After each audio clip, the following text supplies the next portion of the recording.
Les experts atlantiques. We don't get fooled again.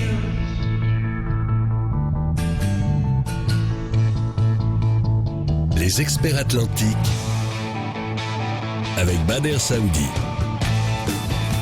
Payer ou ne pas payer, telle est la question au temps du Covid. Vous êtes locataire sans revenu, vous êtes propriétaire sans loyer, vous êtes commerçant sans activité. Alors comment payer les mensualités qui s'accumulent lorsque les rentrées ne sont pas au rendez-vous, lorsque son activité est parfois à l'arrêt? Comment percevoir son dû? Faut-il échelonner ou fermer les yeux? Que dit la loi? On répond à ces questions et surtout vôtres dans vos experts atlantiques au 05 22 95 36 70 ou 80. Les experts atlantiques. 10h14 sur la pendule de la radio. Nous sommes ensemble pour 2 heures d'émission avec nous aujourd'hui Maître Jad Aboulechbel, notaire à Casablanca. Bonjour. Bonjour. Maître Younes Hannibal, que vous êtes habitué à entendre sur nos ondes, un habitué évidemment de l'émission qu'on ne présente plus, qui est avec nous aujourd'hui également sur le plateau. Bonjour à vous. Bonjour Bad. Alors je comptais peut-être avant de rentrer dans le vif du sujet vous poser une question directe puisque vous êtes particulièrement concerné. On a un avocat, un notaire. On en profite pour vous poser la question de savoir comment ça redémarre un peu dans les tribunaux du pays. Sont-ils débordés? La machine fonctionne-t-elle correctement, convenablement? Comment les affaires un peu sont menées au temps plutôt et à terme on tente des précautions tous azimuts et des semi-redémarrages. Je vous pose directement la question. Qui veut commencer? Oui, pour les tribunaux, je pense que je suis le mieux placé, n'est-ce pas mon ami? Pour les tribunaux, déjà, on ne s'attendait pas à ce que les chiffres soient aussi élevés à l'heure actuelle. Donc, dans un premier temps, il a été question que les affaires reprennent de manière progressive. Le mois de juin, quelques affaires. Le mois de juillet, des affaires qui vont venir s'additionner. Et puis, une reprise normale était prévue pour septembre. Oui. Sauf que, aujourd'hui, les chiffres étant quand même assez alarmant. Il y a des dispositions à prendre, donc du coup ça impacte considérablement donc le rythme de traitement des affaires et puis surtout le volume de dossiers, parce que vous pensez bien, pendant la période du confinement, tous les dossiers qui étaient initialement prévus pour les mois mars, avril, mai, donc ils ont été pratiquement tous reportés pour le mois de septembre. Donc déjà ça, puis les dossiers qui en temps normal étaient entamés pendant le mois de juin, avec les vacances judiciaires aussi étaient reportés au mois de septembre. Plus les affaires qui surgissent pendant le mois de septembre. Donc je vous dis, le volume de dossiers aujourd'hui qui sont traités par les tribunaux sont assez importants. Mais avec les mesures de sécurité, avec les mesures de prévention prises, c'est très très difficile à gérer, très difficile. Bien sûr, les mesures sont là, mais ça impacte considérablement le rythme et la célérité à laquelle on s'attend. D'accord, donc oui, peut-être nous avons aussi Jade qui nous fait l'honneur aussi d'être présent ici à la radio, qui veut aussi peut-être donner son avis sur la question. Oui, alors j'ai absolument pas la même expérience que mon confrère par rapport aux tribunaux, mais ce qu'il dit est tout à fait pertinent et ça invite à réfléchir sur les moyens d'éviter le contentieux. Donc l'afflux de dossiers de contentieux devant les tribunaux, s'il peut être réduit par la médiation, par des protocoles d'accord, ce serait extrêmement pertinent. Donc c'est l'occasion d'une réflexion plus générale sur des modes de règlement des litiges alternatifs et de ce fait d'une prise de conscience de la nécessité d'arriver à des accords. Bon, donc je pense que la deuxième question elle s'impose d'elle-même. En ce qui concerne notre thématique du jour, on fait un spécial bail, donc bail commercial, bail habitation. Est-ce qu'il y a des procédures de médiation? Est-ce qu'on peut éviter parfois le recours au tribunal si les uns et les autres sont confrontés à une expertise justement qui éclaire sur le compte rendu, ou plutôt la décision de justice qui serait inéluctablement prise dans certains cas de figure, j'imagine, classiques. Et nous en avons des témoignages souvent dans cette radio qui pose des questions parfois classiques et qui demandent l'avis d'un expert qui tranche directement la question. Est-ce que dans ce cas précis, il est possible peut-être d'éviter le recours aux tribunaux lorsque c'est possible? faut créer le besoin. Alors le besoin d'abord déjà culturellement, c'est cette culture de médiation et d'arbitrage.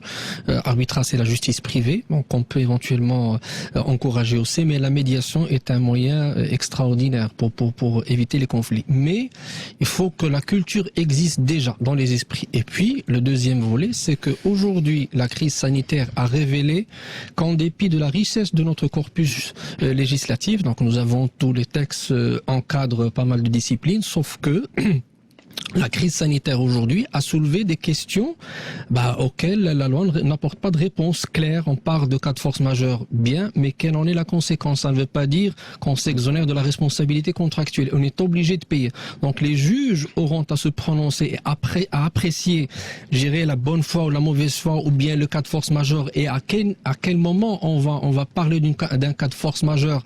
Est-ce que les conditions sont réunies pour en parler ou pas? Parce qu'il y a des gens qui accusent de retard avant période de crise sanitaire. Donc ce sont des gens qui ont déjà manifesté leur mauvaise foi. Donc ce ne sont pas des personnes à qui on va accorder le bénéfice de la crise sanitaire pour s'exonérer de leurs responsabilités contractuelles. Donc aujourd'hui, l'absence d'un texte clair par rapport à ça fait que les litiges qui seraient portés devant les juges, on ne sait pas, ils se sonderont par quelle décision. Donc ça reste l'appréciation des juges qui auront interprété, qui auront à voir si oui ou non il y a lieu d'interpréter extensivement ou restrictivement, c'est ça voilà, je me trompe pas. Les textes de loi, même un avocat, il lui arrive parfois de chercher ces mots. Maintenant, est-ce que les gens vont opter pour cette mesure parce qu'on a peur d'une décision qui n'est pas claire, ou bien par conviction? Donc c'est ça ce qu'il faut développer. De toute façon, on a parlé de ça pas mal de fois, il est question pour les partis, ils ont plus intérêt d'abord pour désengorger les tribunaux, parce qu'aujourd'hui on en a parlé tout à l'heure, le mois de septembre, octobre, donc il y a plein d'affaires à traiter. Oui, il serait beaucoup plus intéressant d'aller chercher une solution conventionnelle, mais la condition c'est que les deux parties, parce qu'il ne suffit pas qu'une seule partie soit dans cet esprit, il faut que les deux parties aient cette culture d'aller régler la chose dans le cadre d'une médiation. D'accord, donc je crois que la réponse est tout à fait claire. On a parlé peut-être de médiation et on a une autre. Vous pouvez tout simplement nous appeler au 05 22 95 36 70 ou 80. On répondra évidemment à vos questions, mais surtout nos invités répondront à vos questions. Nous avons avec nous, je le rappelle, Maître Younes Hannibal, donc habitué du plateau, et Maître Jad Abou Lechbel, notaire à Casablanca.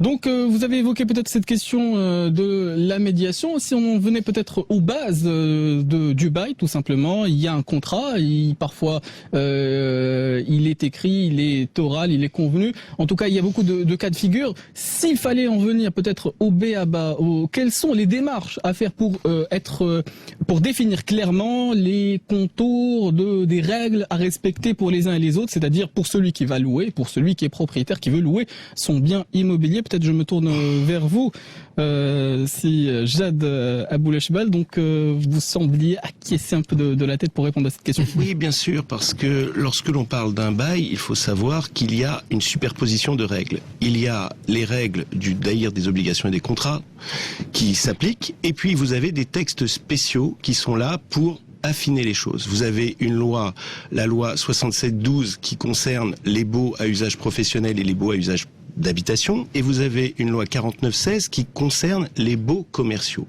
Ces textes, les deux derniers que j'ai évoqués, s'appliquent dès lors qu'il y a un écrit entre les parties, car l'écrit est impératif. Donc, lorsque vous parlez de baux oraux, vous êtes dans une situation où justement vous n'êtes pas en mesure de vous prévaloir de ces textes, ce qui est malheureux, et qui laissera encore plus de latitude d'interprétation à un juge lors d'un contentieux éventuel. Donc, le mode de règlement sera d'autant plus aléatoire que, en amont, vous n'aviez pas pris les bonnes mesures. Les bonnes mesures, c'était respecter les textes applicables. Depuis 2013 pour la loi qui est relative aux baux à usage d'habitation et à usage professionnel, et puis depuis 2016 pour les baux commerciaux. Le respect de l'écrit et du contenu impératif de l'écrit est déjà un instrument de sécurisation.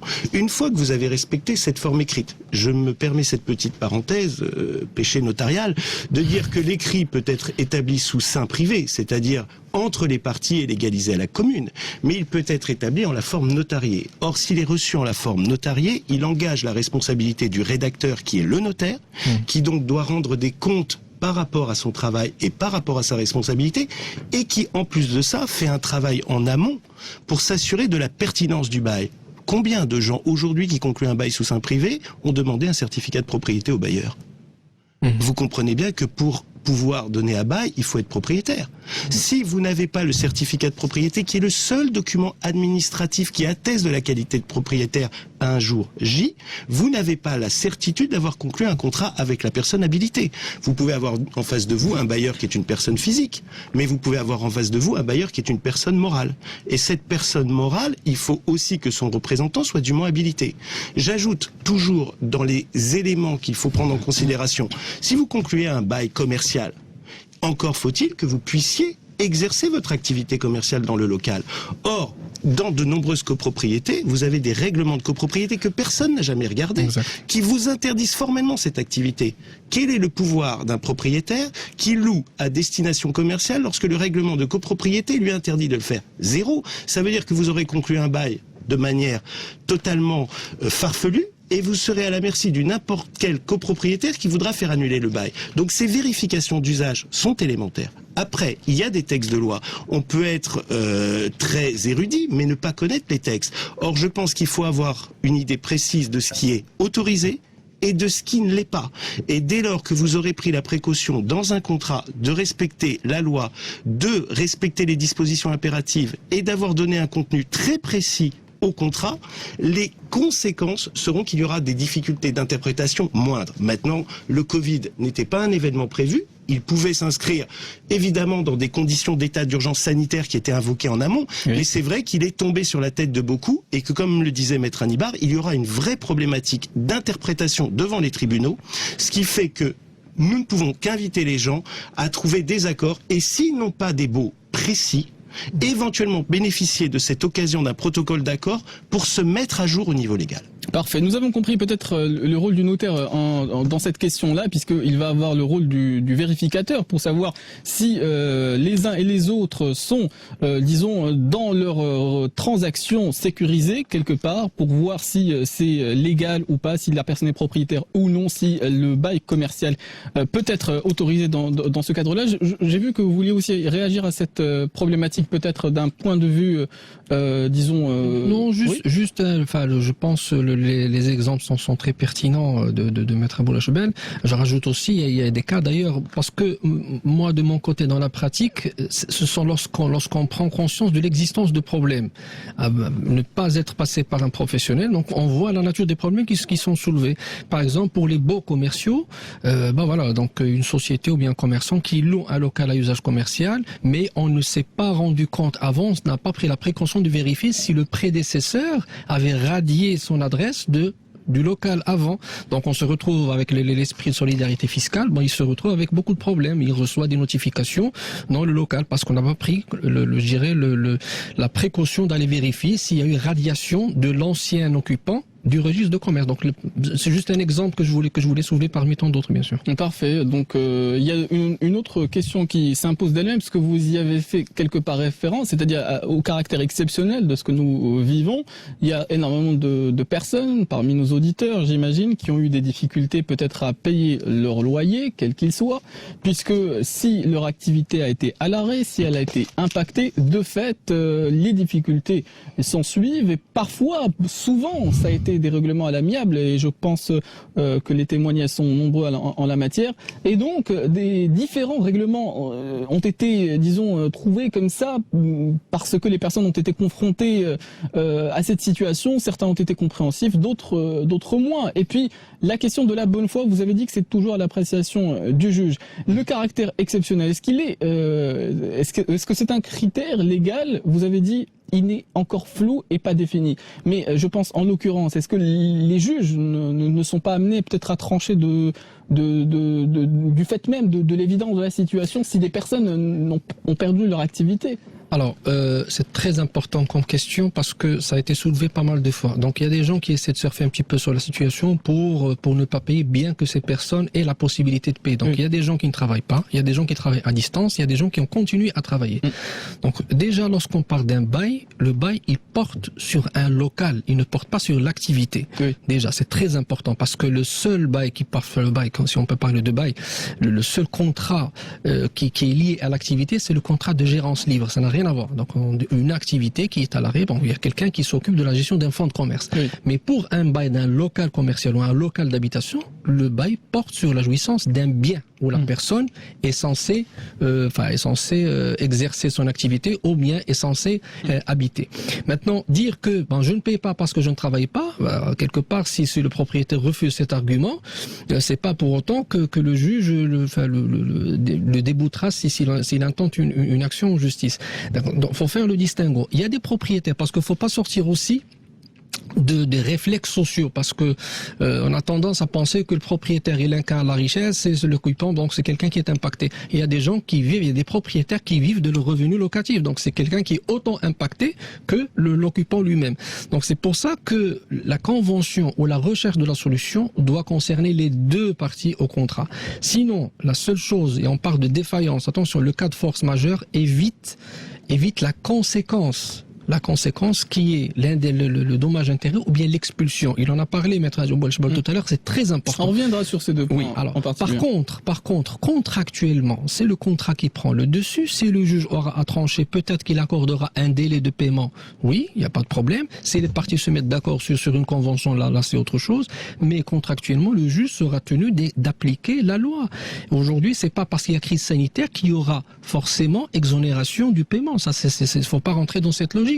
Maintenant, le cas de force majeure, c'est la conséquence qui en découle au-delà de l'obligation claire. C'est-à-dire, si la personne ne paie pas, elle sera condamnée non seulement à payer ce qu'elle doit, mais aussi l'expulsion plus tard, éventuellement des dommages-intérêts. Maintenant, le cas de force majeure n'impliquera pas l'expulsion et n'impliquera pas les dommages-intérêts. Par contre, le paiement du loyer, il sera condamné à le régler si recours judiciaire il y a. D'accord, donc je pense on peut pas faire plus clair. Peut-être vous voulez aussi réagir à ce qui vient d'être dit. Je confirme ce que dit Maître Anibar, c'est-à-dire qu'effectivement l'obligation de payer le loyer est une obligation qui pèse sur le locataire. Et lorsqu'il s'agit d'un bail à usage d'habitation, le fait que les circonstances soient celles-là ne signifie pas que la personne n'a pas occupé. Alors, il a soulevé une problématique qui effectivement risque d'être soulevée dans les tribunaux. Et de ce fait, il y aura débat, contentieux, contestation, ce qui invite là encore à une réflexion en amont sur les protocoles d'accord, c'est que lui, c'est son interprétation, mais vous aurez des confrères qui vont jouer en sens inverse. Je ne conteste pas son interprétation. Il considère que le bail commercial n'est pas lié à l'activité du preneur. En fait, que le propriétaire de mur, je pense traduire sa pensée, n'est pas connecté au fait que l'activité marche ou non, parce qu'en fait, il perçoit un loyer par rapport au local et qui n'est pas associé directement ou indirectement.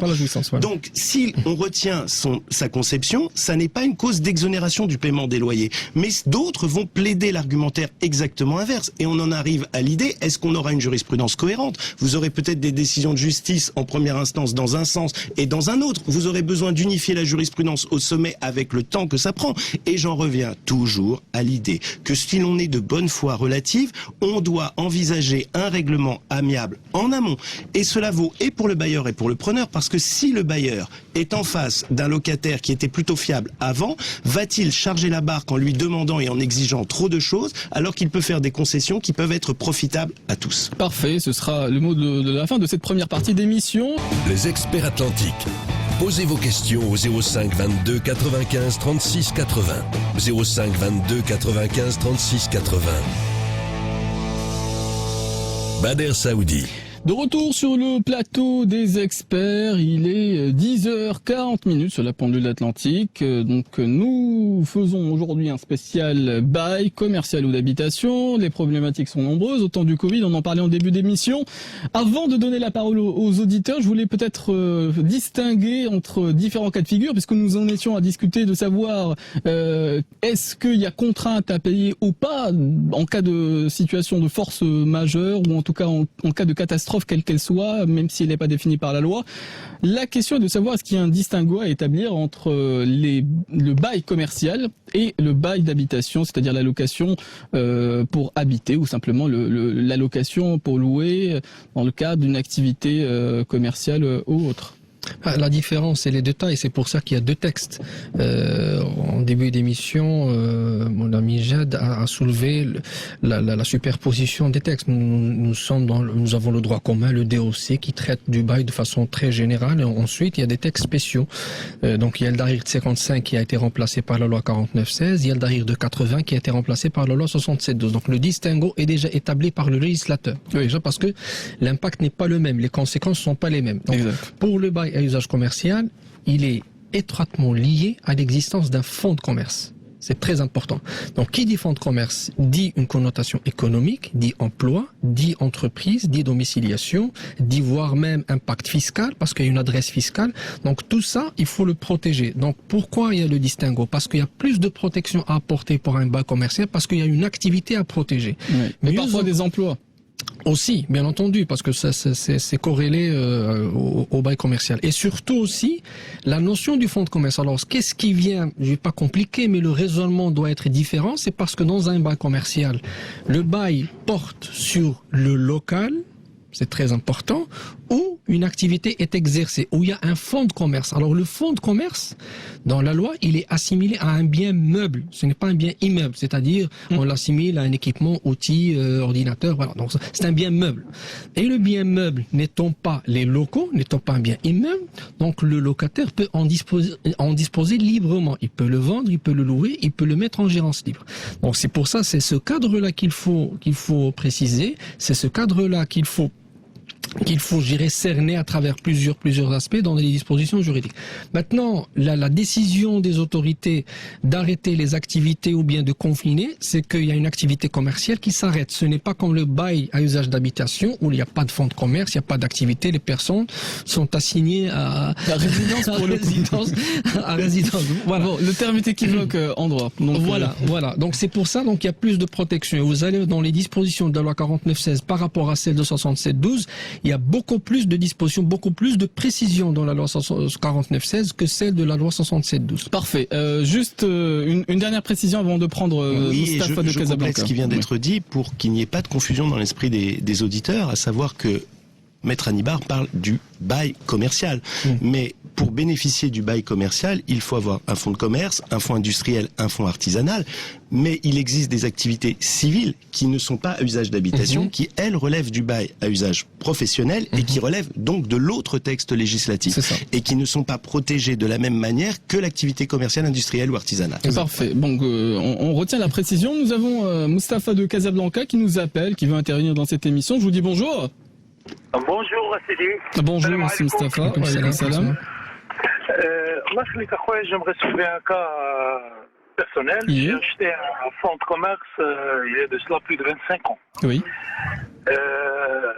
Je l'avais acheté par le biais du notaire. Apparemment, ce dernier n'a pas vraiment fait son travail parce qu'il n'avait pas avisé le propriétaire du local. J'avais essayé de joindre le propriétaire. Après 2 ans, il s'est manifesté. Il m'a fait comprendre qu'il ne voulait pas de loyer, qu'il voulait vendre. Oui. Effectivement, nous avons été faire un compromis de vente, mais finalement, ça n'avait pas abouti. Et depuis, bon, je paye par chèque tous les mois. Enfin, tous les mois, tous les ans, parce que je le vois une fois par an. Il me fait... Et le gars est mort. Aujourd'hui, le reçu est toujours libellé au nom des gens qui m'ont vendu le fonds de commerce, comme s'ils n'étaient pas au courant, alors qu'il perçoit ses loyers de manière régulière, par chèque. Donc j'ai la preuve comme quoi il est payé. Il avait signé avec moi le compromis de vente. Et sincèrement, je ne vois pas comment faire avec ce monsieur pour régulariser la situation. D'accord. Donc, je crois que c'est un cas bien précis et bien particulier que nous avons ici à l'antenne. Maître Hannibal. Non, parce que bon, il y a des éléments qui manquent. Hein. Tant qu'on n'a pas ce compromis, on l'a pas sous les yeux, on peut pas savoir sur quoi on s'est engagé. Donc maintenant, je retiens juste globalement, c'est quelqu'un qui exerce une activité dans un fonds de commerce pendant un certain temps et qui paye alors que le loyer est toujours, ou bien les reçus sont toujours délivrés au nom des vendeurs initiaux. Moi, je pense que c'est ça. Pardon? Oui, moi j'ai acheté un fonds de commerce Le fonds de par le biais du notaire. Non, alors si c'est le fonds de commerce, ça n'a rien à voir avec le local, d'accord? Donc s'il n'a pas été avisé, bon, il faut le faire aujourd'hui. Maintenant, il faut revenir au contrat qui a été établi par le notaire. Tant que j'ai pas le contrat sous les yeux, je peux pas me prononcer sur la portée, sur ce qui a été. C'est la profession. Moi, je vends des semences. Et la société qui m'a vendu le local le faisait également. Dans le compromis de vente, il voulait me vendre tout simplement parce qu'il ne voulait pas continuer à percevoir un loyer. Oui. Et aujourd'hui, il y a 27 ans, même pas 25. Et vous, à votre niveau, vous ne l'avez jamais avisé? Mais si, il le sait. Par écrit? Le fait qu'il se fasse payer par chèque en son nom, non endossable. Donc c'est réglé dans ce cas. Toujours est-il que le reçu n'est pas libellé au mon nom. Si les paiements s'effectuent à travers votre chèque barré non endossable et c'est lui qui l'encaisse Pendant 27 ans. Pendant 27 ans, c'est-à-dire aujourd'hui, il vous reconnaît comment dire, l'activité et la jouissance, enfin, du fonds de commerce. Attention, parce que lui, alors j'explique une chose très très importante, parce que la loi 49/16 a mis un terme à cette histoire de façon claire et définitive. C'est que il faut informer le propriétaire de toute vente qui porte sur le fonds de commerce, parce que le fonds de commerce est un bien meuble, ça n'a rien à voir avec les locaux. Vous avez le droit de disposer de votre fonds de commerce parce que c'est une activité, il n'y a pas de problème là-dessus. Maintenant, c'est un devoir d'information et non pas d'autorisation. Pourquoi je vous ai parlé de contrat, Maître Aboul Hachbel confirmera peut-être tout à l'heure, c'est que il se peut qu'il y ait dans des contrats initiaux ce qu'on appelle un droit de préférence. Parce qu'on insère ce genre de clause, si le propriétaire sait qu'il est sur le point de s'engager sur un bail commercial, il peut insérer dans le contrat une clause de préférence. Attention, si vous êtes dans l'esprit de vendre ou bien de louer ou bien de disposer de votre fonds de commerce, il va falloir en faire la demande dans un premier temps. La proposition, il faut la faire au propriétaire. Au cas où il n'exerce pas ce droit, là effectivement on peut. Donc il y a des choses à vérifier. Maintenant, l'état de fait est que cette personne perçoit les versements de votre part et le seul souci qui existe aujourd'hui, c'est les reçus. Donc dans ce cas, c'est quelque chose qui est très facile à régler à travers juste un écrit d'information. Je parle sous réserve de ce que vous avez entre les mains, parce qu'il y a quelque chose qui manque dans cette histoire qu'il faudra vérifier. Parfait. Il y a aussi la réaction de Maître Jed Aboul Hachbel qui veut peut-être compléter sa réponse. Oui, je vais donner un cadre général à la réponse parce qu'effectivement, il y a certains éléments que je n'ai pas sous les yeux, mais il faut avoir quelques idées claires. Déjà, comme le précisait Maître Anibar, le fonds de commerce est un bien meuble qui est dissocié de l'immeuble où il est exploité. Oui. Donc, lorsque l'on parle de la cession d'un fonds de commerce, on ne parle pas de la cession des murs. Simplement, il faut comprendre que lorsque le commerçant exploite une activité commerciale, industrielle, artisanale dans un local en vertu d'un bail commercial. Lorsqu'il cède le fonds de commerce, il cède aussi le droit au bail, c'est-à-dire la faculté d'être locataire aux mêmes conditions, dès lors que les conditions de transmission sont remplies. Et le bailleur n'est pas en mesure de s'opposer à la cession du fonds de commerce au motif que le locataire va changer. Certes, il faut l'avertir, mais on n'a pas à solliciter son autorisation. Donc, le fonds de commerce, parce que justement, nous l'avons dit, il y a un intérêt économique, doit être protégé. Et si le bailleur avait la faculté à tout moment de dire « vous ne cédez pas à cette personne parce que je ne le veux pas comme locataire », quelle serait la valeur du fonds de commerce? Maintenant, le fait que l'on soit propriétaire des murs, dès lors que l'on vient à décéder, est transmis à ses héritiers. Je rappelle un principe simple, même si beaucoup de gens ne font jamais cette vérification. Vous avez un certificat de propriété, ça coûte pas une fortune, c'est 100 dirhams, qui vous dira qui est le propriétaire. Lorsqu'une personne vient à décéder, sa succession est réglée. Si c'est un Marocain musulman, un étranger musulman, un acte adulaire est déposé à la conservation foncière et vous avez les héritiers qui de fait deviennent propriétaires et de fait créanciers au bail. Si c'est un étranger, un acte de notoriété établi par un notaire réglera la succession conformément à sa loi nationale. Mais le fait qu'il y ait le décès du propriétaire bailleur ne signifie pas que le loyer n'est pas dû. On a juste changé de personne à qui verser le loyer. Donc, garder l'information est nécessaire, mais dans le cas d'espèce, petit 1, la personne continue à payer et c'est c'est traçable, un loyer, ce qui prouve de fait qu'il y a eu admission implicite du fait qu'il est locataire. Certes, il n'a aucun droit à revendiquer sur la propriété immobilière du local, mais lui, ce qu'il cherche, c'est à conserver ses droits de commerçant dans un local où il paie un loyer. Rien ne lui interdit de régulariser la situation avec aujourd'hui les défunts de celui avec lequel il avait conclu un bail. Je répète que pour bénéficier des lois dont nous avons évoqué, un écrit est nécessaire. Pourquoi ne pas bénéficier de cette crise épouvantable qu'est le Covid pour mettre à jour ces formalités? Vous convenez d'un protocole d'accord, vous prenez un écrit et vous respectez les dispositions impératives de la loi. À partir de là, vous avez une situation clarifiée et vous prenez un nouveau départ. Mais le bailleur ne doit pas faire un chantage au preneur au motif qu'il y a eu cession de fonds de commerce pour demander une augmentation de loyer. Ça n'est pas possible. D'accord, donc pour le coup, nous avons Mustapha de Casablanca qui nous a appelé, qui a, je crois, eu une réponse complète à partir, en tout cas, des informations qu'il nous a transmises. Je vous rappelle que c'est un spécial bail, vous l'aurez compris, et vous pouvez aussi nous appeler au 05 22 95 36 70 ou 80, 05 22 95 36 70 ou 80. Nous avons une autre auditrice cette fois-ci qui nous appelle de Salé, c'est Souad. Je vous dis bonjour. Oui, صباح الخير أستاذ. صباح النور. صباح الخير الأساتذة. Je peux parler en arabe? Bien sûr. Alors, عندي جوج ديال المسائل، جوج ديال الحوانت، واحد السيدة اللي كارية كدوز لي فيرسمون ديال كل شهر، ودابا كنتفاجئ أنها صيفطت لي إنذار من محامي على طريق مفوض قضائي على أساس أنني كنمتنع نعطيها لي غوسي، وهي في الأصل ما طلباتهمش. وانا موجودين عندي اون فوا تجي غنعطيو لها. كنسول كيفاش نقدر نجاوبها، واش هي اللي خاصها تجي عندي تاخذهم ولا انا خاصني نمشي نعطيو لها قانونا. عندي حاجه وطلبات ان لي غوسي يكونوا اون دو، يعني واحد فيه السومه الكرائيه وواحد فيه الضريبه، علما ان داك الغوسي اللي كناخذو من لي بغيغي وهذا فيه واحد لاكاز مخصصه للضريبه او ميم طون مخصصه للسومه الكرائيه. هذا سؤال ثاني. هذه اسمح لي نعم. كيفاش كتأدي لك الواجبات الكرائيه؟ باغ فيرسمون بونكار. فيغمون.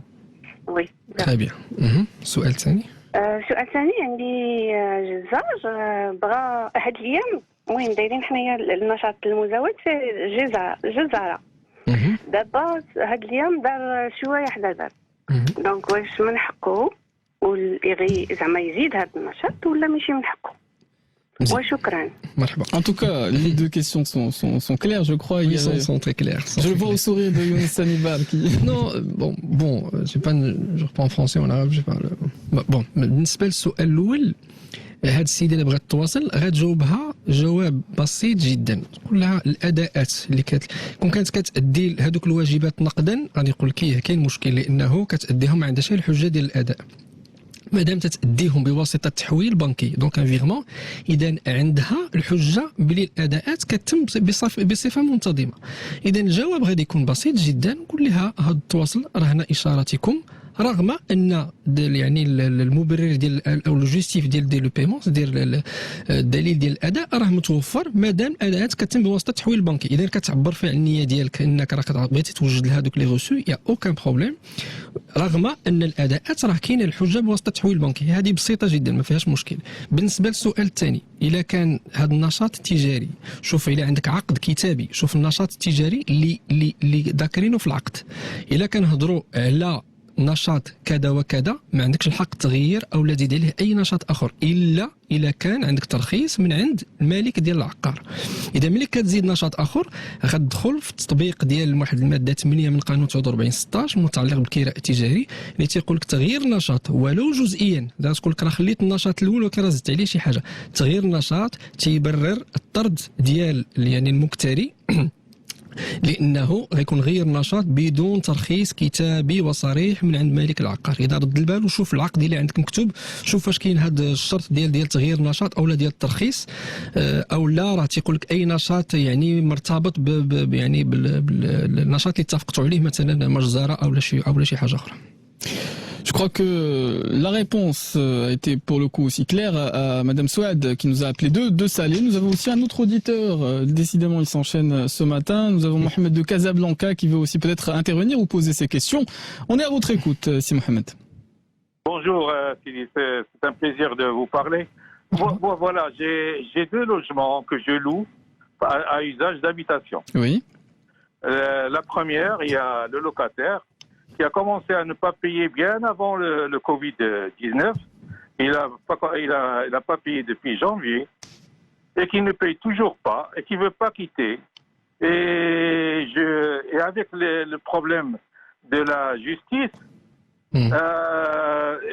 pendant la période de Covid, je ne peux pas le mettre en justice. Ensuite, c'est le mois d'août, on ne peut pas le mettre en justice. Et maintenant, septembre, la justice, elle est pleine à craquer. Et je ne sais pas quoi faire avec Oui, c'était tout à fait le sens de ce que nous disions au début d'émission. Oui, je m'excuse parce que j'étais pas là au début. Oui. Et résultat, voilà un bonhomme qui ne paye pas, qui jouit de la maison, etc. Et qui veut pas quitter. Je ne sais pas ça va se résoudre un jour ou pas. Alors mon problème, voilà ma question, c'est que moi, d'ici 3 mois, je déclare mes locataires et je paye sur la base du loyer, je paye 10% de la taxe et je déclare le loyer et je paye l'impôt sur les revenus qui est aujourd'hui de 15%. Donc ça fait 25% que je vais payer pour quelque chose que je n'ai pas touché. Est-ce que c'est normal ou est-ce que les impôts vont comprendre ce genre de choses? Ça, c'est ma première question. Oui. J'ai une deuxième question. Le deuxième locataire, lui, il paye, mais il a dit, je ne peux pas payer le montant total, je ne vous paye, pour tout vous dire, c'était 6 500 et maintenant il veut payer que 5 000. Juste pendant la période après Covid. Après Covid. D'accord, après Covid. Ok. Mais alors j'ai accepté ces virements parce qu'il le fait par virement, mais je ne sais pas qu'est-ce que vous me conseillez parce que les gens me disent oui, il est gentil, il a toujours payé, il faut faire un geste. Et puis d'autres me disent non, c'est votre droit. Et parce que là aussi, je déclare, moi je paye ma taxe d'édilité sur la base de 6 500 et je paye mes impôts sur la base de 6 500. Alors, je ne sais plus quoi faire. Est-ce que malgré que je ne sois pas payé, je dois payer quand même mes impôts? Ou bien est-ce que les impôts vont comprendre ce genre de situation? Merci de votre réponse. Parfait, je crois que ce sont des interventions tout à fait nettes et claires. Il y a un volet, je pense, qui relève de mon ami Chad le temps. Mais j'aimerais répondre déjà à quelque chose de très important dans le premier volet de la première question. Oui. C'est que c'est pas encore trop tard. Donc déjà, si la personne accuse des retards de paiement avant la crise sanitaire, donc la mauvaise foi, elle est établie. Donc c'est pas quelqu'un qui réussira à se prévaloir de la circonstance exceptionnelle pour dire écoutez, j'ai pas payé parce que les retards étaient accusés bien avant. Déjà, faut que vous sachiez que les délais réglementaires et législatifs, ils ont été suspendus. Donc ils ont repris pendant un certain temps. Donc, même si vous aviez dirigé une action à l'époque ou pendant le confinement ou après, c'est-à-dire il y a des tribunaux qui travaillent quand même pendant un certain moment, voilà. Donc, il y avait une suspension de délai, ça ne vous permettait pas d'engager des procédures. Maintenant, les délais ayant repris, il y a toujours possibilité d'engager une procédure et ça va se passer assez rapidement. Alors, je vous explique comment ça va se dérouler. Donc, si vous disposez d'un contrat écrit et légalisé, parce que c'est une condition pour bénéficier d'une procédure de recouvrement rapide. Je parle uniquement du recouvrement. Si vous disposez d'un contrat écrit, légalisé, c'est la condition, vous bénéficiez d'une procédure rapide, vous envoyez une mise en demeure, vous impartissez un délai de 15 jours. Si au-delà du 15e jour, il n'y a pas de paiement, déjà vous obtenez une injonction de payer. Décision rendue par le juge en 48 heures que vous exécutez. Sur la base de cette décision, vous engagez parallèlement une action au fond aux fins d'expulsion. Les experts atlantiques. Posez vos questions au 05 22 95 36 80. 05 22 95 36 80. Bader Saoudi. De retour sur le plateau des experts à nouveau, nous sommes ensemble encore pour 1 heure d'émission et je suis en compagnie de maître Jad Aboulechbel, notaire à Casablanca, et de maître Younes Hannibal, un habitué de l'émission, je le redis à chaque fois. Donc avant de passer peut-être la parole à d'autres auditeurs qui sont au bout du fil, on voudrait tout de même répondre plus complètement à Mohamed de Casablanca qui avait posé une question en 2 parties sur une personne qui paye un loyer, qui ne payait pas du tout un loyer avant le contexte de crise sanitaire, et puis un second locataire qui a payé une partie. La question est de savoir quels sont les recours, qu'est-ce qu'il y a à faire, comment procéder.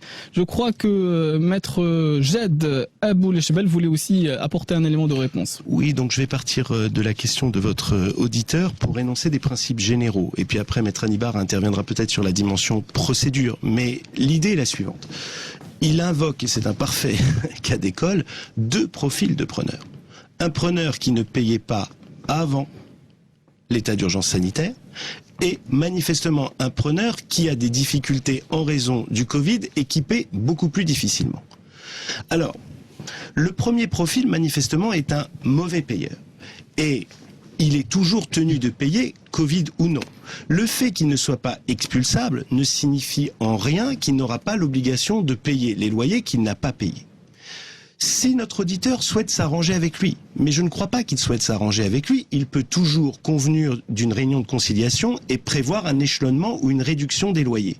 Mais il peut très bien faire jouer son droit en invoquant le fait que le Covid a peut-être été un facteur aggravant, mais que avant le Covid, déjà cette personne était un mauvais payeur. Ça, c'est un premier paramétrage. Oui. Le deuxième profil, et là on voit à quel point le droit et la dimension psychologique se conjuguent, est différent. Manifestement, il le voit comme une personne qui a des difficultés à payer, qui, en raison du Covid, paye moins. Alors, il avait preuve de bonne volonté en payant moins que le loyer normalement dû. Je répète que, en l'absence de décision de justice et en l'absence de consentement du bailleur, il est tenu de payer le loyer qu'il y a dans le bail. Mais rien n'interdit, dans une logique de conciliation, de prévoir que pendant un délai déterminé, le loyer peut être réduit. C'est à la discrétion du bailleur. Le bailleur, s'il ne concède pas cela, pourra aller en justice pour réclamer le supplément non dû. Donc, si vous versez une fraction de loyer et que vous êtes preneur, assurez-vous par un accord écrit que le bailleur renonce à toute action postérieure réclamant le surplus. Ce sera à la fois la preuve de la bonne volonté du bailleur et peut-être l'occasion de préciser pour l'avenir le contenu à donner aux relations à venir. Ça, c'est un point. J'ajoute par rapport à l'aspect fiscal, et là encore, je parle toujours dans un cadre général. Oui. En 2019, nous avons eu une révolution fiscale en matière de perception des loyers et de perception de l'impôt. Souhaitant, je pense que les pouvoirs publics étaient motivés par ça, souhaitant élargir l'assiette des payeurs, parce que manifestement, tous les bailleurs ne prélevaient pas de loyer, ils ont introduit des taux qui, quoi qu'on en dise, ne sont pas si élevés que ça. 10% pour moins de 120 000 dirhams, annuellement. 15%, vous avez raison, annuellement, pour plus de 120 000 dirhams. C'est-à-dire qu'il y a 2 taux, et seulement 2 taux, et on ne complète pas ça avec les revenus autres pour faire monter le taux. Ça, c'est une première chose. Il était ici question d'élargir l'assiette en prélevant des taux moins importants et en incitant les gens à déclarer leur loyer. Deuxième chose, par rapport à ce qui a été dit, donc le taux marginal supérieur, c'est 15%, la loi de finances 2020 est venu corriger des effets négatifs de la première loi de finances 2019 en précisant que normalement, ce qui est dû, ce sont des impôts sur des loyers réellement perçus. À vous, après, de prouver qu'entre le bail et le loyer que vous étiez en droit d'exiger et ce qui vous a été régulièrement versé, il y a une différence. Oui. Mais vous avez une fenêtre de tir pour ne pas payer une imposition sur des revenus que vous n'avez jamais prélevés. Parfait. Pour ce qui est après du contentieux, je laisse Maître Anibar compléter, s'il y a lieu. Non, c'est bon. Bon, je pense pour le contentieux, on en a parlé. Juste quelque chose qui concerne la deuxième question. Oui.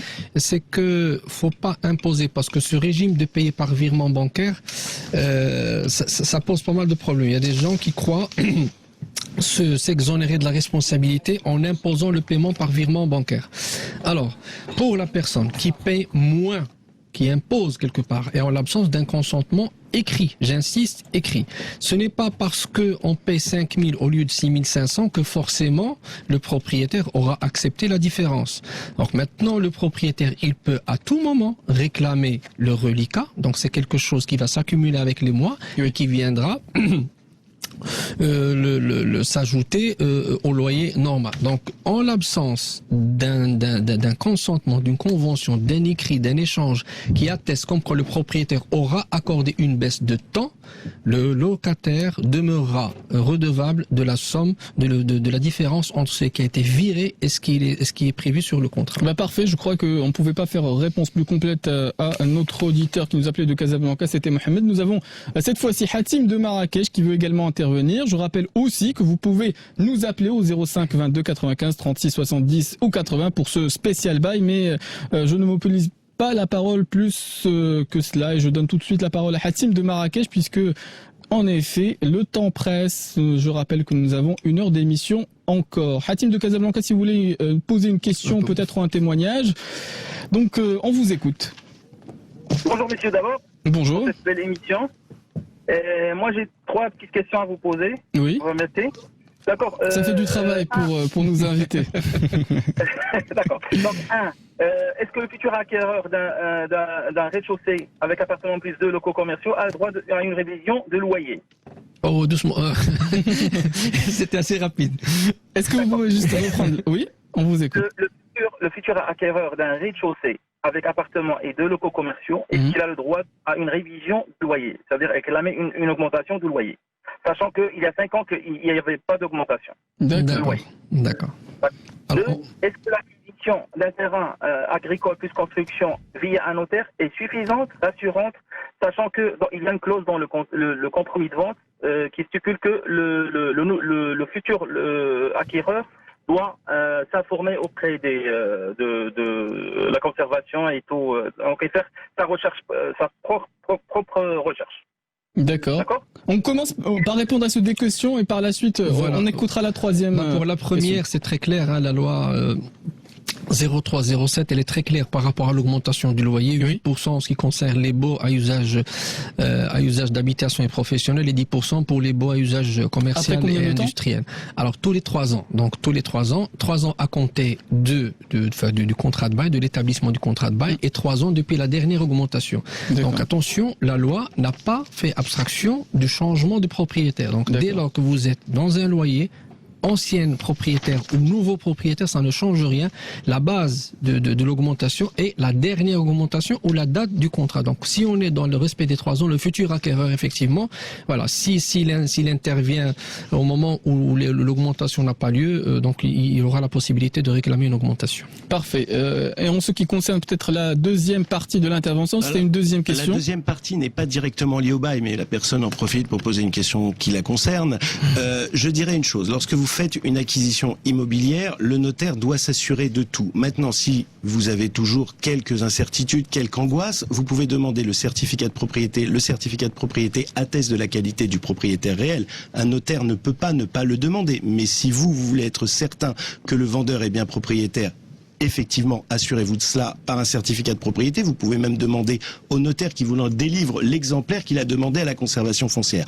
Normalement, lorsqu'il y a la moindre interdiction d'aliéner, elle est constatée sur le titre foncier. Là encore, le notaire doit faire cette vérification en amont. Donc, lorsqu'il passe un compromis de vente, il doit s'assurer que le bien est disponible à la vente, puisque je répète que le compromis de vente engage les parties si les conditions énoncées viennent à se réaliser. Donc signer un acte de compromis de vente est un acte extrêmement grave qui nécessite toutes les conditions pour qu'une vente se réalise, à l'exception de certaines conditions qui peuvent se réaliser et permettre la vente ou ne pas se réaliser. Donc ça, le notaire fait ce contrôle. Maintenant, rien n'interdit à la personne de faire un contrôle complémentaire. Mais cela fait partie de la responsabilité du notaire de s'assurer cela. Maintenant, s'il a des projets de construction, il peut toujours aussi demander une note de renseignement. Cette note de renseignement lui donnera une idée à peu près claire de ce qu'il peut faire. Mais là, on dépasse, si je peux me permettre, le cadre du bail. Parfait, mais en tout cas, l'occasion fait le larron, en l'occurrence, justement, si Hatim a profité de l'occasion pour poser ces questions. Nous avons peut-être une troisième question que vous vouliez nous poser, si Hatim. Donc, si Hatim de Marrakech, on reviendra vers vous peut-être pour écouter votre troisième intervention. Ce sera avec plaisir évidemment qu'on répondra à vos questions. Nous avons également un autre Mustapha de Casablanca qui veut intervenir dans cette émission. On en profite pour saluer le premier et on écoute votre intervention, si Mustapha. Merci, je vous remercie pour votre émission. Voilà, juste une petite question. Qu'en est-il des cabinets médicaux en location? Est-ce que c'est assimilé à un bail commercial ou alors on peut le céder par exemple à un autre médecin? Est-ce qu'il faut demander l'accord du propriétaire? Très bien. Alors, donc c'est un bail à usage professionnel. Et le bail à usage professionnel, oui, comme cabinet médical. Voilà, cabinet médical. Donc c'est une profession libérale. Donc il est soumis au bail commercial. C'est la loi 67/12. Donc le bail commercial, loi 67/12 relative au bail à usage d'habitation et professionnel. Alors il y a une disposition très très importante dans cette loi, c'est que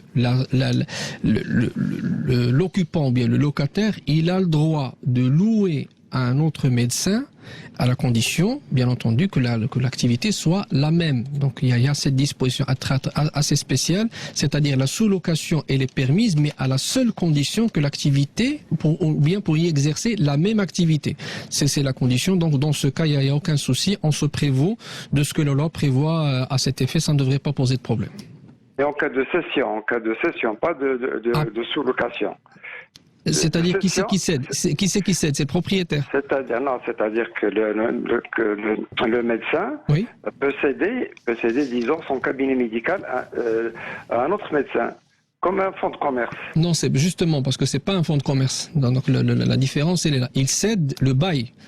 Oui. C'est même pas, c'est une sous-location parce que le mot céder, il concerne, on dispose d'un bien. Donc là, vous n'êtes pas dans une vente, on vend pas. Là, c'est une sous-location et la sous-location, elle est permise. Donc, on parle pas de cession parce qu'il n'y a pas de fonds de commerce. Maintenant, ce que je présume, vous êtes installé à titre personnel. Enfin, le médecin en question est installé à titre personnel, donc profession libérale. Exactement, oui. Donc, il y a une sous-location qui est permise. Donc, il n'y a pas de cession parce qu'il n'y a pas de fonds de commerce. C'est une profession libérale. Donc, en cas de retraite, si un médecin veut prendre sa retraite et céder son cabinet médical.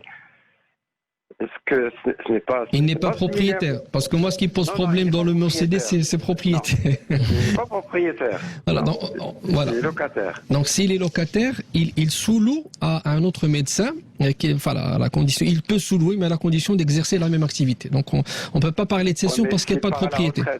Est-ce que le cabinet restera toujours en son nom?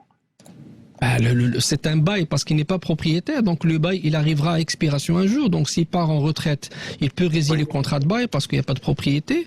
Donc s'il n'est pas dans l'esprit de poursuivre, il peut arrêter. Oui. Et sans accord du propriétaire, est-ce qu'il peut, disons, passer le contrat de bail à un autre médecin? Pardon? Dans le contrat de bail. Il a dit sans l'accord du propriétaire, est-ce qu'il peut passer? Oui. C'est ça. C'est ce que la loi prévoit à cet effet, oui. Ok, d'accord. Merci beaucoup. Vous remercie aussi de votre intervention. Je vous rappelle aussi que vous pouvez nous appeler au 05 22 95 36 70 ou 80. Je n'ai pas perdu le fil des idées. Si Hatim de Marrakech, on le rappellera juste après la troisième pause d'émission. On lui reprendra en dernière partie d'émission, on le rappellera. Mais pour l'instant, nous avons une autre auditrice. Elle s'appelle Karima, qui veut également intervenir. Ça, on fait du travail pour nos invités. Elle veut aussi intervenir dans cette émission. On vous écoute. Allô? Allô, oui. Bonjour. Bonjour. On vous écoute, madame Karima. Je vous remercie aussi pour votre émission. Elle est intéressante. Bonjour.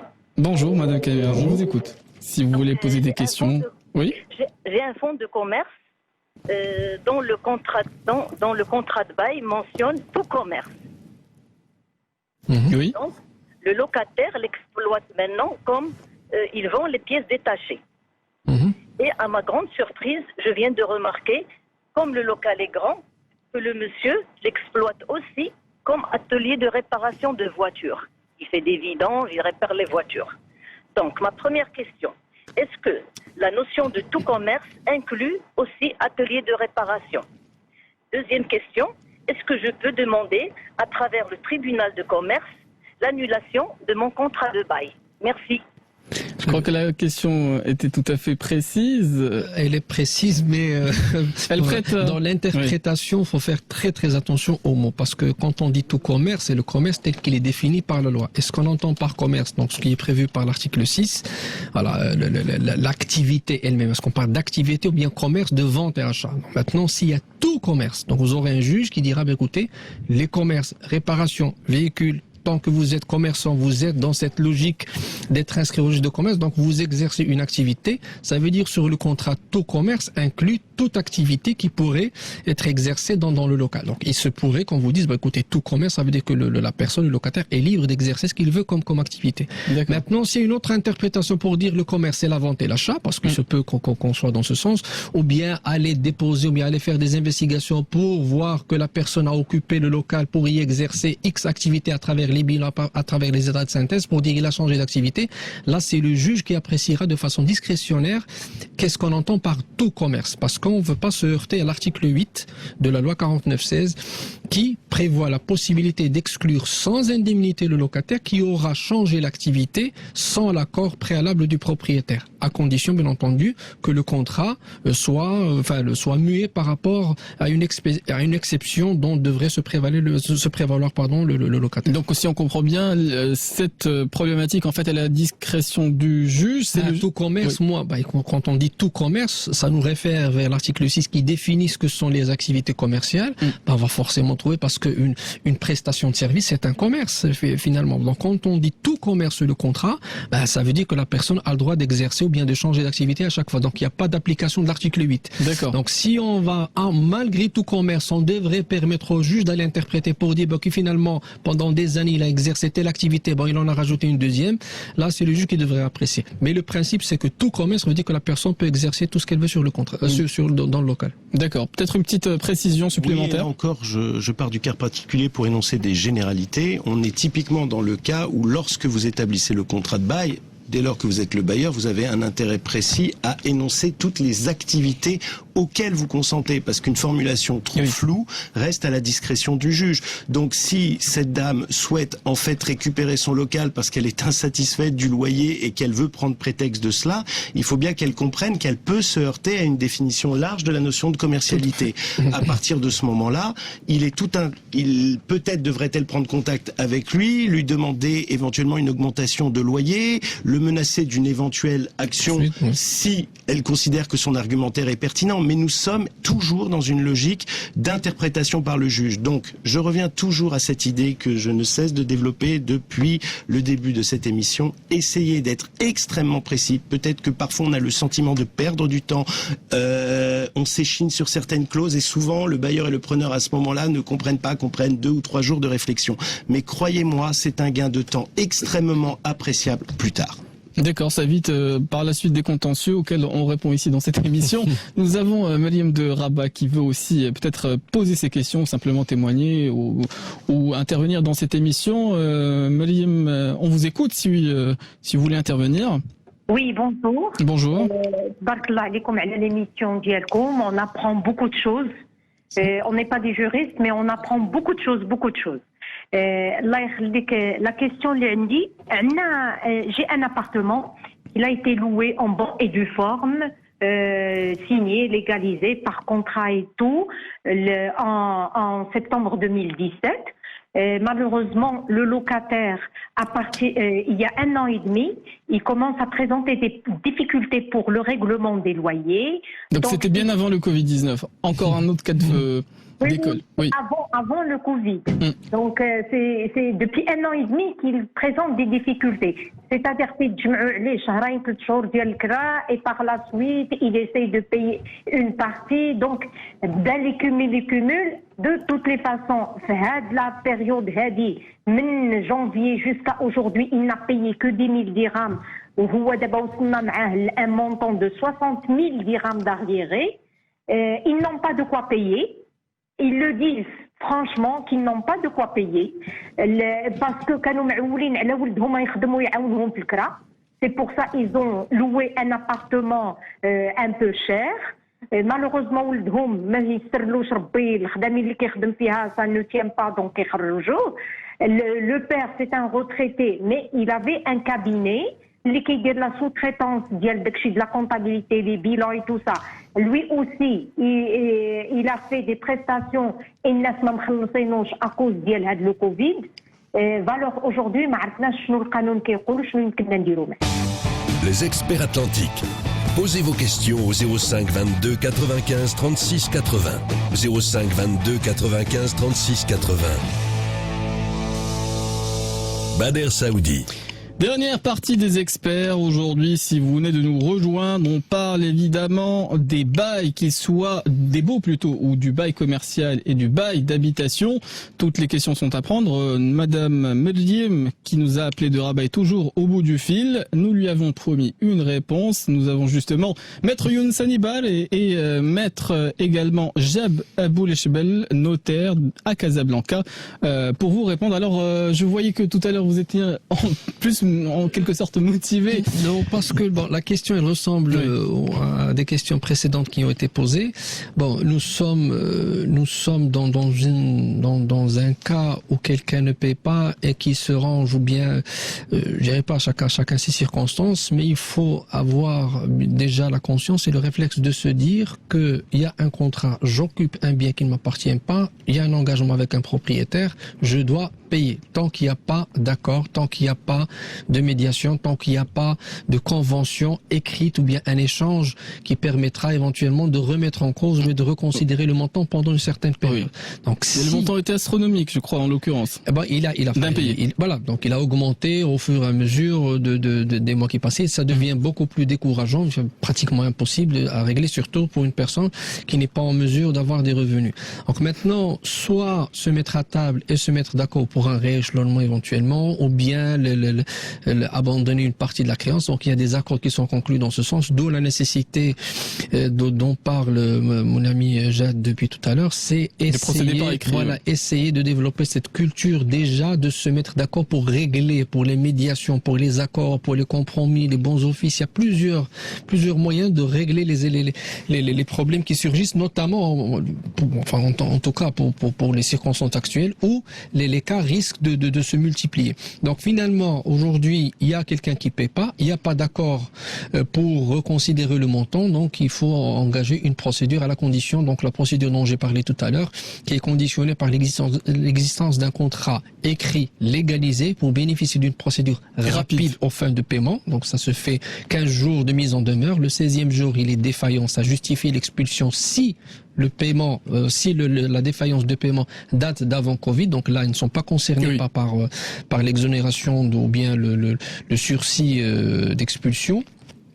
Et puis, parallèlement, bien suite à cette décision, il est possible d'envisager un recours au fond et demander l'expulsion. Pourquoi ? Parce que la défaillance est actée et ce n'est pas en payant, attention c'est très important, ce n'est pas en payant le 16e jour ou le 17e jour qu'on s'affranchit de l'obligation d'évacuer. C'est-à-dire l'obligation, c'est-à-dire le juge tranche par rapport à ça. Donc lorsqu'on vous envoie une lettre de mise en œuvre pour régler des mensualités impayées, il faut les payer dans les 15 jours. Si vous les payez le 16e, le 17e jour, soit vous réglez le problème du paiement, mais le propriétaire demeure habilité à aller engager une procédure en expulsion.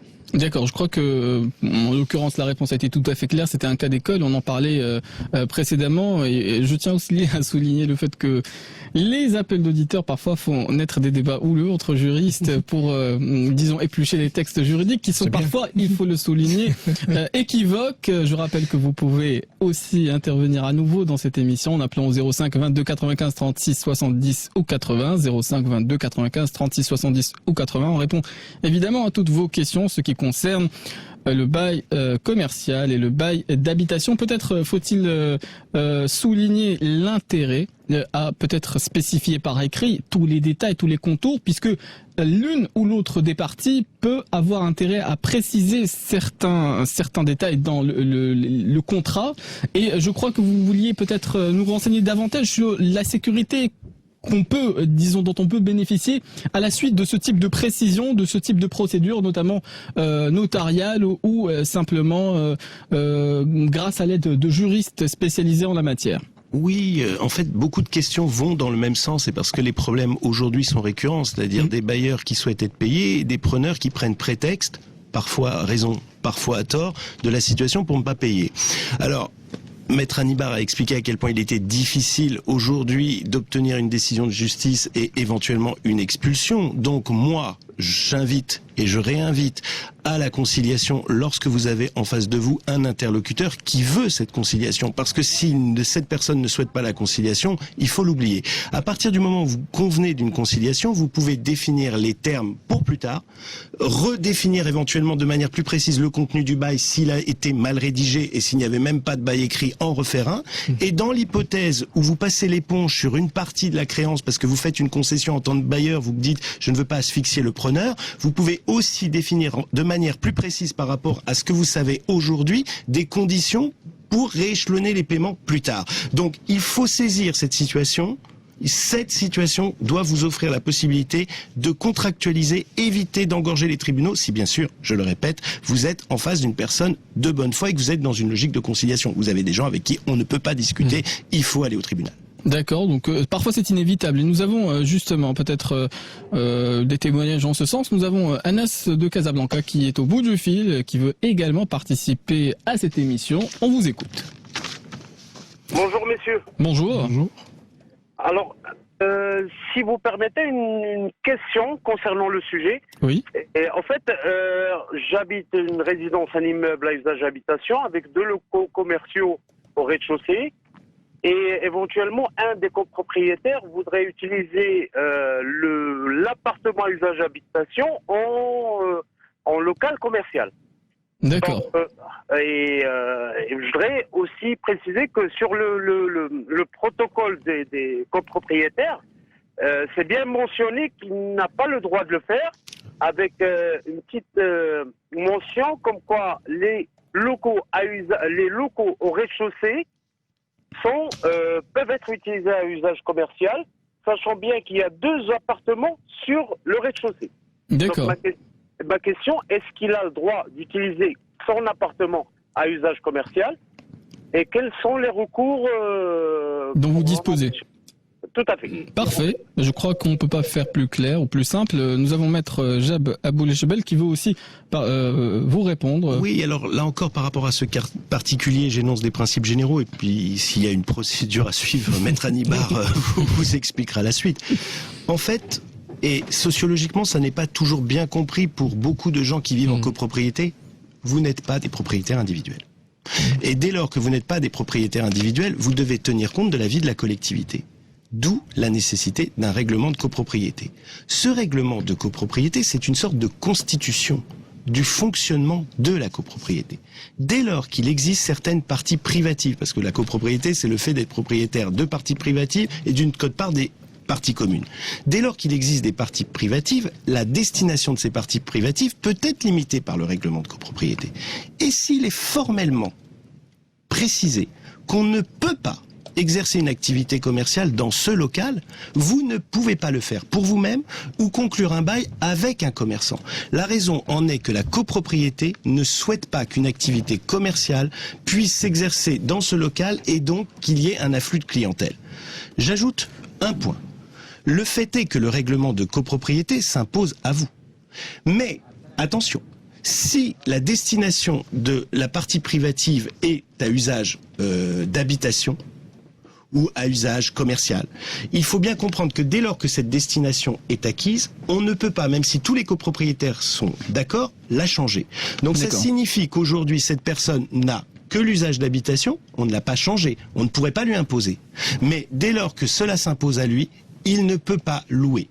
Si bien que s'il venait à le louer, déjà, j'invite le preneur à prendre ses responsabilités, parce qu'il conclurait un bail qui n'a aucune validité. Il est dans un local où il ne peut pas exercer son activité commerciale. Donc, il pourrait demain être contraint de partir. Et ça poserait de véritables problèmes. Donc, une fois que vous avez signifié amiablement que la personne ne peut pas exercer une activité commerciale, règlement de copropriété à l'appui, si la personne s'acharne, je pense qu'on peut aller en justice. Oui, et je pense qu'on peut aller vers maître Hannibal pour nous intéresser un peu aux procédures et savoir comment peut-être procéder en l'occurrence. Alors, le problème, c'est que ce sont des problèmes récurrents. Effectivement, c'est le règlement de copropriété qui définit la destination des parties. Est-ce que à usage commercial strict, ou bien à habitation, ou bien usage mixte. Donc, il y a des cas où on peut être en présence d'un immeuble où se mêle l'activité activité commerciale et habitation. Maintenant, l'erreur qui est parfois commise, c'est qu'on s'attaque à la personne qui exerce ou l'action qui exploite. Ce n'est pas cette personne, parce que il y a un problème de qualité. Qui dirige? Supposons que cette personne est en violation du règlement de copropriété. Oui. Qui est habilité à lui faire changer ou bien à l'expulser? C'est une décision de justice. Et qui c'est qui doit attaquer? C'est le syndic. Et encore, le syndic, il n'est responsable que de ce qui concerne les parties communes. Il n'a pas à intervenir dans ce qui se passe dans une fraction privative. Maintenant, d'où l'intérêt de la remarque de Mme Mijette, c'est très important. Il faut attaquer le contrat. C'est-à-dire en cas d'existence d'un bail. C'est-à-dire, celui qui a loué, il a loué pour une activité qui est contre le règlement de copropriété, qui lui est opposable en tant que propriétaire de l'appartement. Et qui peut entamer la procédure? Là, n'importe quel copropriétaire, voire même le syndic. Là, il n'y a pas de problème parce que c'est la collectivité. C'est très important. Le règlement de copropriété, c'est le règlement qui régit les rapports entre les copropriétaires réunis en syndicat de copropriété. On attaque un membre parce que, ayant une connaissance présumée du règlement de copropriété, il est allé à l'encontre de ce qu'il comporte pour aller louer, pour exercer une autre activité. Donc là, c'est possible. Il faut faire très très attention à la personne contre qui le recours devrait être dirigé. Parfait, donc je crois qu'on a parfaitement répondu justement à la question de notre auditeur. Nous en avons un autre qui est au bout du fil. Décidément, je vous le disais, il s'enchaîne. C'est Abdelrahman de Rabat qui veut peut-être poser ses questions. On est à votre écoute, c'est Abdelrahman. Bonjour messieurs. Bonjour. Bonjour. Merci pour cette émission qui est très instructive. Voilà, moi, c'est un cas un peu spécial. Oui. Il s'agit d'un local loué à une multinationale, je ne veux pas citer, oui. À titre de dépôt. Et qui était loué à titre de dépôt au départ et qui était loué de longue date par mon père, par mon père. Il y a peut-être 50 ou 60 ans. Maintenant, ce local est toujours vide. D'accord. Il est vide depuis actuellement 20 ans à peu près. Les personnes payent leur loyer officiellement. Il n'y a aucun problème de ce côté. Mais moi, je vois que le fait que ce local reste vide pendant toutes ces années peut me porter préjudice parce qu'il y a au-dessus de ce local un établissement commercial. Oui. Et ce local n'est pas ouvert, il est toujours fermé. Alors, on a peur pour l'humidité des murs, on a peur pour ce qui est au-dessus du local. Et pourquoi ces gens-là le gardent après tant d'années d'inaction dans ce local? Bah parfait. Bon, en général, qui dit contentieux dit Maître Hannibal, et je crois que c'est lui qui dévolue à la réponse. Maintenant, il y a des éléments à éclaircir. Déjà, sur le principe, la loi régit ce cas de figure pour les locaux abandonnés. Donc, il faut faire un constat par huissier de justice qui atteste que le local est abandonné depuis plus de 6 mois. Et bien entendu, il y a une procédure qui s'ensuit en récupération de la jouissance. Attention, le temps que le propriétaire se manifeste. Donc il y a une petite interprétation aussi où malheureusement il n'y a pas encore de jurisprudence stable en la matière. Donc c'est très important parce qu'on attend que la Cour de cassation se prononce sur ces dossiers. La loi étant récente, il faut attendre que les recours soient épuisés pour arriver finalement à ce que la Cour de cassation se prononce sur certains cas. Mais le cas général, c'est que pour les locaux abandonnés, il faut faire un constat par huissier de justice ou par tout autre moyen, surtout par huissier, qui atteste que le local est abandonné depuis plus de 6 mois. Alors, l'intérêt particulier en ce qui concerne les locaux commerciaux, attention, c'est qu'ils sont liés à un élément très important parce que le fonds de commerce, dans sa définition, l'article 82 du Code de commerce le prévoit, c'est que il est lié à un élément très important. Une composante du fonds de commerce, c'est la clientèle et l'achalandage, surtout la clientèle. C'est l'élément fondamental. Donc, le fait d'abandonner en dépit du paiement, c'est-à-dire l'élément clientèle disparaît. Et dans ce cas, il y a un risque pour le propriétaire qui risque de devoir dévaluer son local et la procédure pourra faire son effet. Parfait, donc je crois que la question est tout à fait claire. Je rappelle, ou la réponse l'est tout autant. Je rappelle que vous pouvez toujours nous joindre au 05 22 95 36 70 ou 80. Ce fera évidemment un plaisir de vous répondre. Il nous reste quelques minutes avant la fin de cette émission. Et en l'occurrence, pour ce spécial bail, nous avons un peu épuisé les questions, les cas classiques, nous les avons tous passés en revue. Aucun n'a, disons, échappé à la sagacité de nos invités aujourd'hui. Je rappelle Maître Jad Abou Leshbel et Maître Younes Hanibar. Donc je voulais justement peut-être approfondir une réflexion sur un cas qu'on a effleuré, qu'on a esquissé, puisque c'était une intervention d'auditeur. C'est le cas de la sous-location. Est-ce que la loi est claire sur ce sujet? Dans le cas, par exemple, du bail d'habitation, dans le cas du bail commercial, est-ce qu'elle est envisageable? Est-ce qu'elle peut être tolérée et permise? Elle est permise dans la condition que nous avions traitée tout à l'heure, c'est que la sous-location est permise dans les baux à usage d'habitation, enfin usage professionnel surtout, enfin c'est le seul cas, à la condition d'exercer la même activité, c'est-à-dire celui qui sous-loue son bail, il le sous-loue à quelqu'un qui va exercer la même activité, donc avocat, notaire, médecin. Donc on ne peut pas exercer autre chose, sinon la condition ne serait pas remplie, telle qu'est prévue dans la loi 67/12.